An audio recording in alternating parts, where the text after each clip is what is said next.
Nowadays, we know 7 planets: Jupiter, Saturn, Mars, Venus, Mercury, Uranus and Neptune.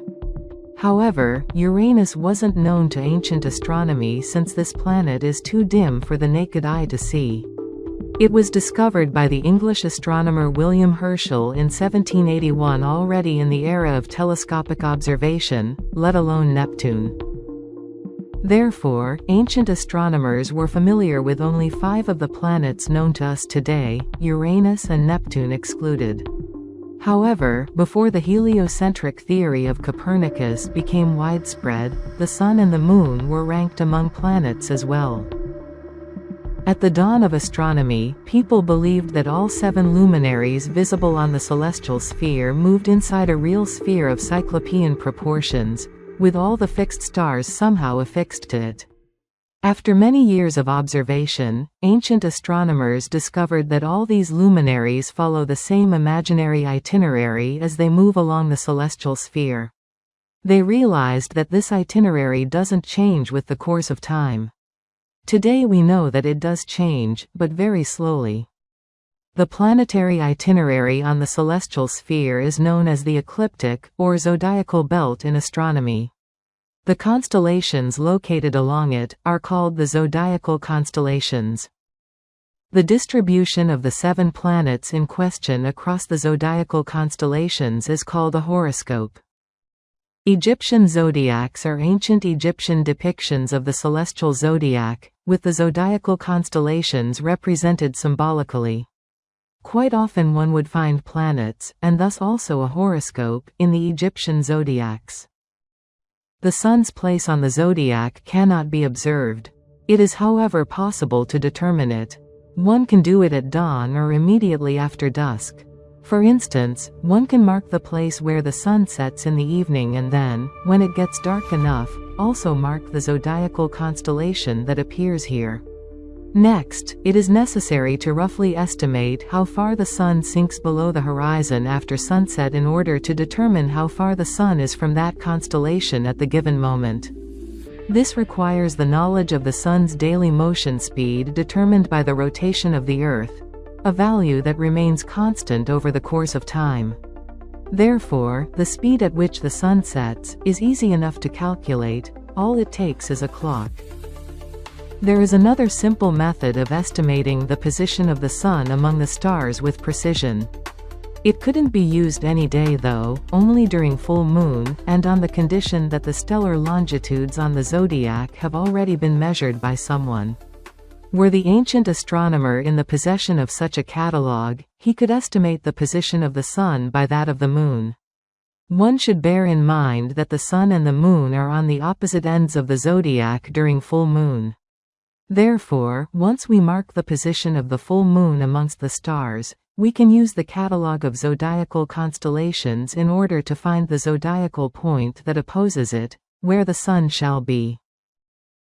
By knowing the Sun's position during full moons and the fact that the speed of the Sun's motion along the ecliptic remains constant throughout the solar year, one can calculate the Sun's celestial position for any day. Once again, one needs to have some sort of a timekeeping device and the knowledge of fractions. Both appeared in the Middle Ages. Let us emphasize that no matter how the observations are conducted, the position of the Sun among the stars could only be calculated. Yet the position of the Sun in the Egyptian zodiacs is usually indicated with precision. Therefore, the zodiacs could not have been composed simply by observing celestial objects without performing any astronomical calculations.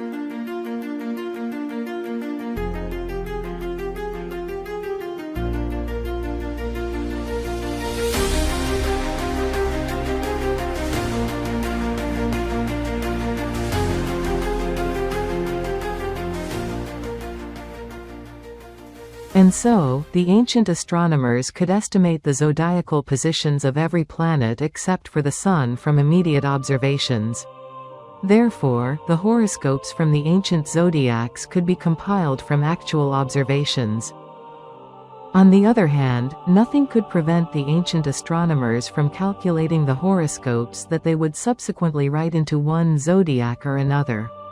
This would require some form of astronomical theory in order to calculate the positions of all the planets, not just the Sun, and even then the degree of precision would not be very high. The correct indication of a planet's position as related to a constellation could easily suffer the error rate of 5 to 6 longitudinal degrees. Such precision requirements were well met by Ptolemy theory, for instance, as related in the ancient Almagest. By the way, it is presumed that the Almagest was written in Alexandria, Egypt. Don't forget that Scaligerian chronology dates the Almagest to the 2nd century AD. In the book Stellar Witnesses, it is demonstrated that this dating is erroneous and that the Almagest was actually compiled between the 7th and the 14th century AD, and then complemented and edited up until the 17th century. The ancient editions of the Almagest that we have at our disposal today, all hail to the 17th century. Thus, Egyptian astronomers had a theory that sufficed for calculating and not observing the horoscopes that they included in their zodiacs. Hence the important corollary that was already mentioned earlier. A horoscope one finds in an Egyptian zodiac doesn't necessarily refer to the date contemporary to this zodiac's manufacture. For instance, if a zodiac is a drawing from the ceiling of an ancient temple, the date ciphered in its horoscope is unlikely to be that of the temple's construction. Most probably, it is the date of the holy event that the temple itself was consecrated to. Therefore, there is a very real possibility that such horoscopes were calculated during the construction of the temple and reflects the builder's ideas on the dating of the event in question. Another possibility is as follows. The ancient compilers of the Egyptian zodiacs, which could have lived in the 13th–18th century AD, may have known an older tradition and owned old books which are irretrievably lost to us. They may have used the truly old records of astronomical observations dating to the 11th–13th century for reference when they compiled zodiacs for the ancient Egyptian temples built in their epoch. On the other hand, a horoscope from the ceiling of an Egyptian sepulchre or the lid of an Egyptian coffin is most likely to contain a date corresponding to the time of the actual coffin's manufacture, since such zodiacs would apparently refer to the date of birth or demise of the deceased buried here. In this situation, the horoscope could be observed on the sky and instantly written into the funereal zodiac. On the other hand, one finds it highly unlikely that one should find a future date on the ceiling of a temple or the lid of a sarcophagus. Therefore, if we find a zodiac with a horoscope in an ancient temple or tomb, the event it was compiled for should predate the construction of the temple or tomb in question.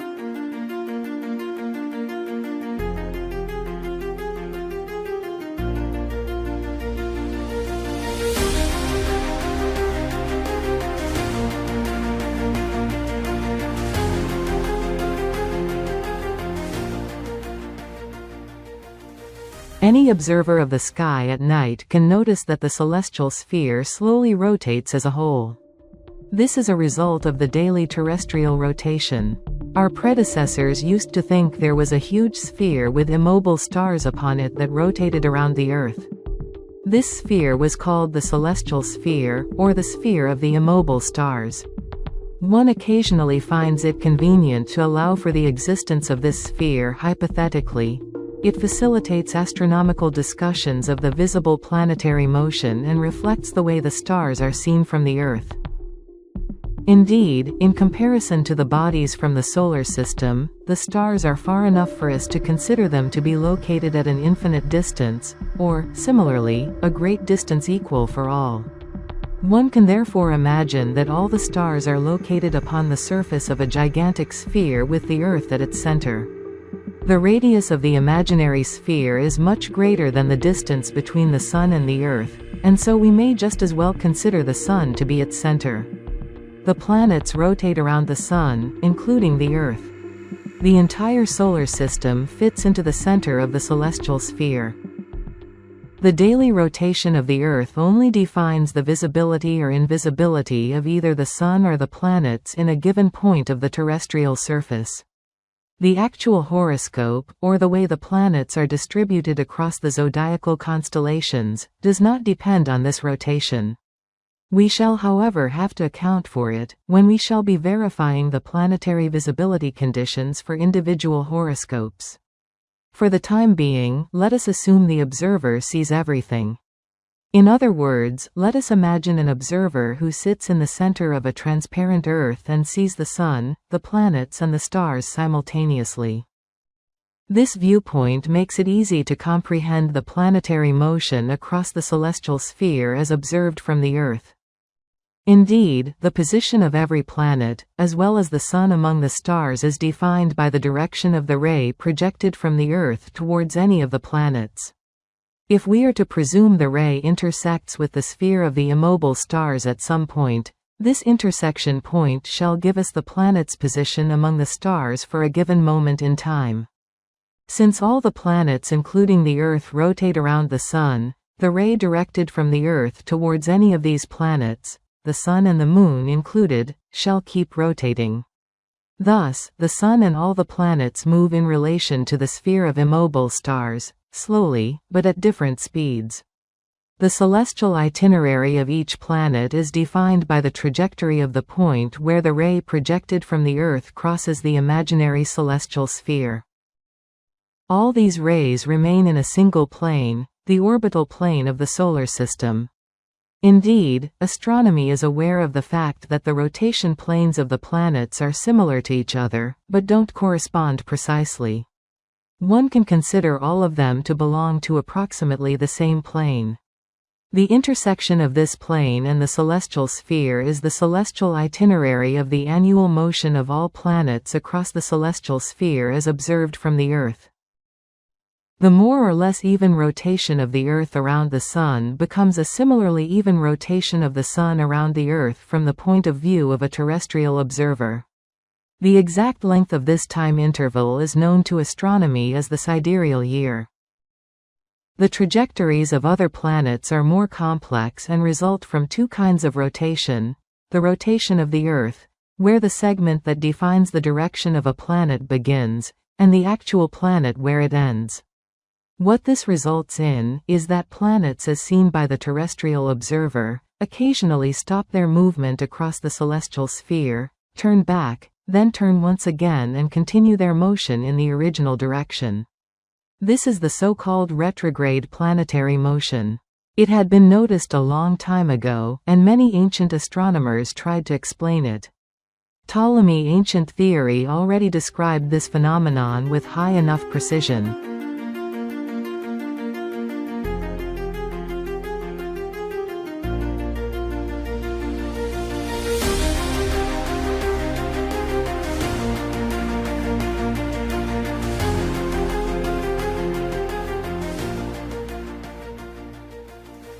Let us once again present the geometry of the celestial sphere.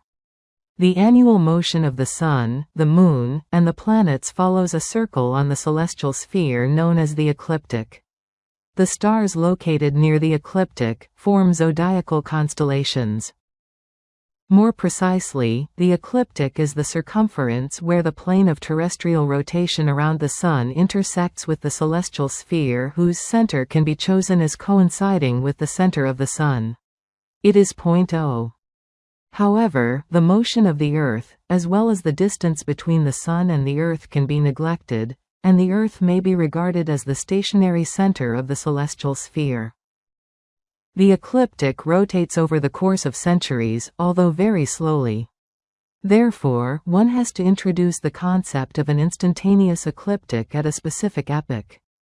For instance, the position of the ecliptic for the January 1, 2000, is called the ecliptic of the 2000 epoch, or ecliptic J2000 in brief.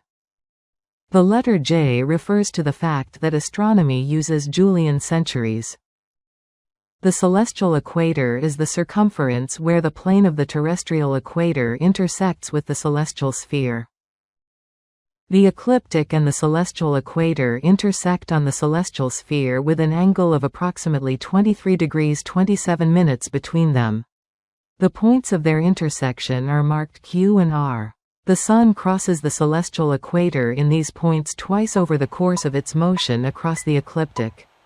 Point Q, that marks the transition of the Sun into the northern hemisphere, is known as the spring equinox point. Day equals night there. It opposes the autumn equinox point marked R. This is where the Sun enters the southern hemisphere. The winter and summer solstice points are also located on the ecliptic. 4 solstice and equinox points divide the ecliptic into 4 equal parts. As time goes by, all 4 points slowly shift across the ecliptic in the direction of smaller longitudinal coordinate values. This direction is known as precession. The rate of precession roughly equals 1 degree in 72 years. This shift of equinox points leads to the so-called precession of equinoxes in the Julian calendar. Indeed, due to the duration proximity of the Julian year and the sidereal year, or the time it takes the Earth to complete its cycle around the Sun, the shift of the spring equinox point across the ecliptic leads to the shift in the equinox date as given in the Julian calendar. Namely, the Julian date of the spring equinox keeps moving towards earlier days in March with the approximate speed of 24 hours in 128 years. In order to estimate the positions of the celestial bodies, one needs to know their coordinates on the celestial sphere. We shall need ecliptic coordinates. Let us consider the celestial meridian that crosses the ecliptic pole P and a given point A on the celestial sphere. It shall cross the ecliptic plane in a certain point D.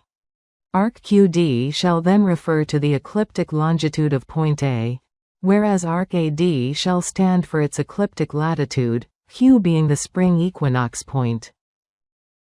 The ecliptic longitudes are counted from the spring equinox point of the epoch whose ecliptic we have chosen in the present case. In other words, the ecliptic coordinate system directly relates to a certain fixed date. However, having fixed the ecliptic once, we can specify the positions of the Sun, the Moon, the planets for any moment in time. In their calculations, the authors have used the ecliptic for January 1, 2000. This is the division of the zodiacal constellations, rendered into the coordinates of the J2000 epoch. The zodiacal boundaries are anything but clearly specified. Therefore, any separation of the ecliptic into zodiacal constellations is approximated to some extent, and arbitrary to boot.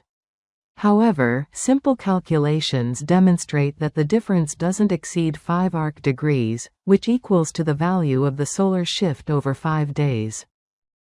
We see a similar division in the medieval astronomical map by Dürer. The differences are once again within the limits of 5 arc degrees. The authors used 2 methods to account for the arbitrary boundary between zodiacal constellations. Firstly, the program that Fomenko and Nosovsky wrote for astronomical calculations of horoscope dates would automatically add a 5-degree allowance interval to the boundaries between constellations. In other words, no border trespassing between any pair of constellations was considered such within the limits of 5 arc degrees. Secondly, in their decipherment of the zodiacs and the search for preliminary astronomical solutions, the authors would always specify wider boundaries for planetary intervals as specified in the zodiacs. Namely, planets were allowed to cross the border of the adjacent constellation by half of the constellation's ecliptic length. This would completely eliminate the possibility of losing the correct solutions due to minor discrepancies in constellation border specifications. This would naturally yield a number of extraneous solutions, which would nevertheless fail to pass the phase of secondary horoscope and planetary visibility compliance testing. Apart from that, at the final stage of their research, each of the solutions that Fomenko and Nosovsky arrived at was verified using astronomy simulation software to ensure that all planetary positions satisfied the conditions specified by the original zodiac. It turned out that every discovered solution was in perfect correlation with its respective zodiac in terms of planetary disposition. Although, in the initial search, this correlation was tested under less strict criteria.